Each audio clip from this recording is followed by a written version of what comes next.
It's a national sports holiday in Selection Sunday. I'm very excited about our program, our players, our administration, everyone affiliated with the city of Columbia.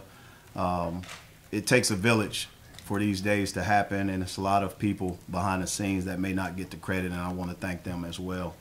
Our guys, as a staff, we're going to, figure out who Utah State is. They're a great team, as well as every team that got selected and earned this right to play in the big dance. And it's something that, as a coach, as a player, these are special memories. And I'm just thankful that our players get to really, experience this. But also we have a job to do, and that job requires us to study our opponent the best we can. And that's what we'll do tirelessly from now until game day. Questions?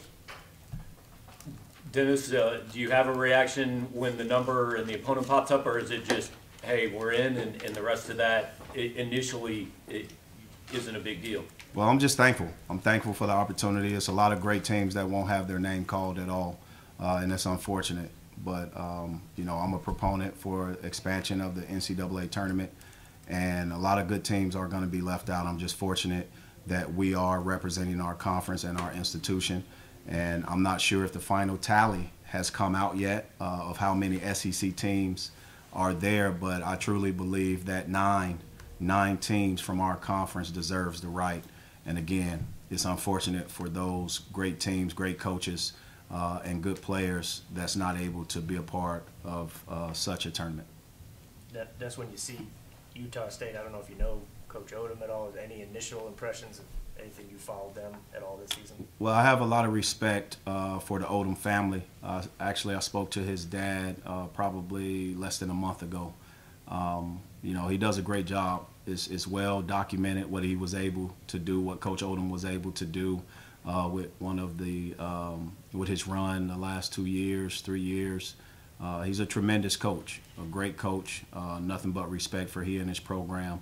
Again, we're excited to learn more about them as they are going to learn more about us. That's the best part about Selection Sunday. Both opponents get to start from scratch on who the opponent is, and we just have to do our homework, and we'll continue to do so. Dennis, in your experience preparing a team specifically emotionally for the NCAA tournament, is that any different than season-long, any different than conference tournament? What do you do in that way in the next few days? That's a good question. In terms of preparation, I think preparation begins in June to continue to get your team to a place to compete at its highest level. Our conference schedule or non-conference schedule does that with different styles of play. I think the coaches that we've been able to face throughout the season allows us to get to know who we are in certain situations. Again, I won't be able to cross-reference until I dive deep into Utah State, and our staff does the same. I'm excited to see who we could compare Utah State to based off of who we've played previously, and it may not be anyone. They may be very unique, and I just know Coach Odom does a great job in this program. My hat's off to him. I'm excited to represent our conference, our institution, in such a prestigious way. Is there anything particular just in terms of emotionally or just getting their heads right for the NCAA tournament that's different for you? No, I'm excited. I'm excited about it. Our season prepares guys for that. Dennis, when do you start watching tape and things like that? And just kind of similar, I was going to just say, what do the next few days look like? Well, right now my staff is doing that right now as I speak. They're cataloging all our games, but also our opponents' games, starting with Utah State, and then we'll break down in thirds, no different than we've done this season. Each assistant will be responsible for a scout, one for Utah State pretty much as the primary, but every coach on our staff will have a hand in that. Then we'll figure out that other bracket. Right now the total focus is Utah State. Without a doubt, that's the most important game. The other most important opponent is ourselves, making sure that we are doing the things necessary from a preparation standpoint moving into this week. We have a good travel distance to go. We've traveled before this season, so we're excited to be able to execute our travel plans and get ourselves prepared for competition. Coach, you went to the NCAA tournament as head coach at Cleveland State and a handful of times while you were at Florida State. Does that experience help at all going into it with your first time with Missouri? Yeah, all the experience helps. Whenever you have guys in your program experience tournaments, tournament style, but also situations where you have to travel and prepare, all those experiences matter. You know, as a player, I think when I was at Cal, we had to travel to Pittsburgh one year, and then we had to travel, I want to say, to Memphis another year. Those things count, and you just want to be able to prepare the best way you can. This is where all of the things that you've done throughout your year becomes a reference point. Your strength and conditioning coach, your athletic trainer, your academic team, also your administration. Everything that we've been doing thus far is very important moving forward, and we're excited to build out the itinerary so that we can get prepared for our game. How do you feel like coming off Nashville, your team's playing, and especially the last 2 days, how do you think that prepared them for the tournament that's upcoming? Well, we fell short of another goal, without a doubt, and, you know, my hat's off to Alabama. Great team. As you guys can see, they were the number one seed, right? And rightfully so. They've done a tremendous job of building that program, Nate Oates, and they, in fashion, won today. That doesn't mean anything necessary going into the future. I think the NCAA tournament adds a different dimension across every bracket, and may the best team win. Dennis, I think 4 of your guys, maybe 5, have played in an NCAA tournament game before. How do you draw? You said how many? I think 4. Your Cleveland State guys, Nick and Kobe. How do you balance between, hey, Ben Sternberg played too. Sternberg played. My boy May Jacques. How do you find a balance between, hey, this is a great experience, embrace it, and also we've got a game to play too? I don't think I understand the question. Well, just for the first timers, I guess, that have, like a Dre Golston, it's never gotten this far. You want to soak up that experience, but also it's a business trip, like you guys call it. Yeah, it's a business trip, no doubt. I think when you look at the big picture is this: it's a special thing to have your name called. It's a special thing to build a plan together and try to move forward. I was fortunate enough to play to coach in an Elite 8 game. I'll use my experiences. Our staff will use their experiences. But as players, they've won championships before in their life in different areas. And we have to all use those experiences moving forward. They prepare with what I've told them to prepare for, and that's been April 1st and April 3rd from day one.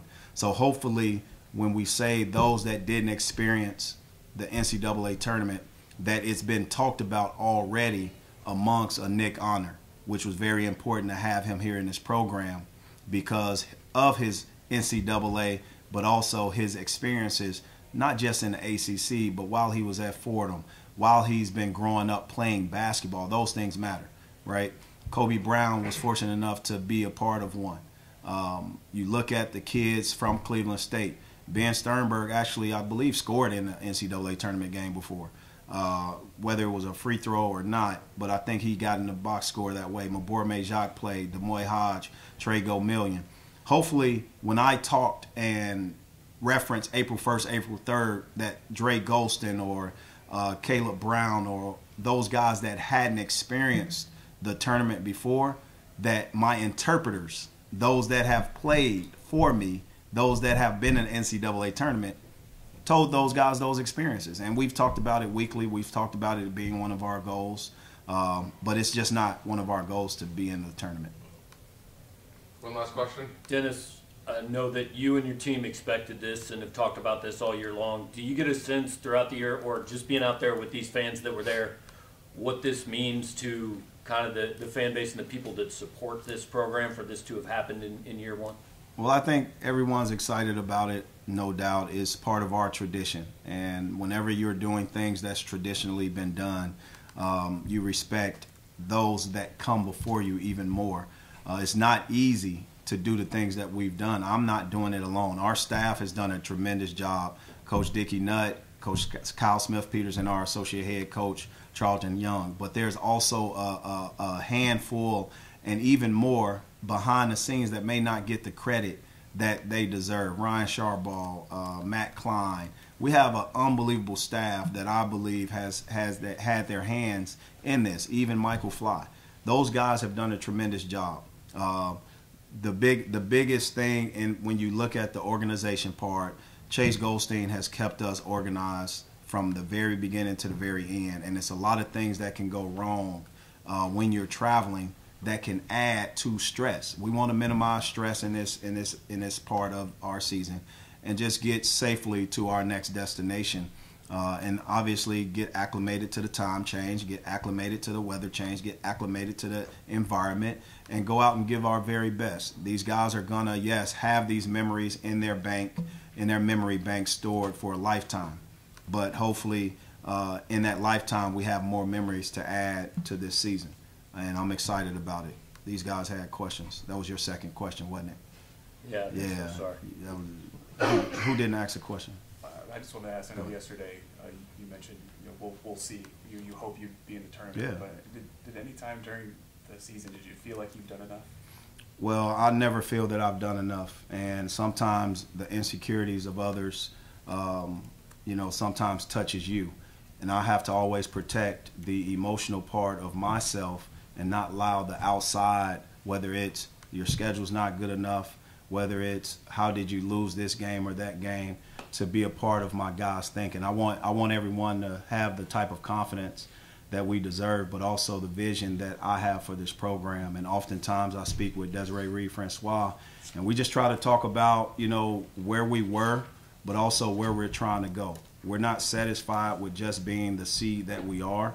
We wanted to win some championships in the regular season. We wanted to win our conference tournament championship. We fell short of those goals, but that doesn't mean shooting for the stars you don't land somewhere else. And we're obviously landing, and we'll figure out where that destination is once tournament play starts.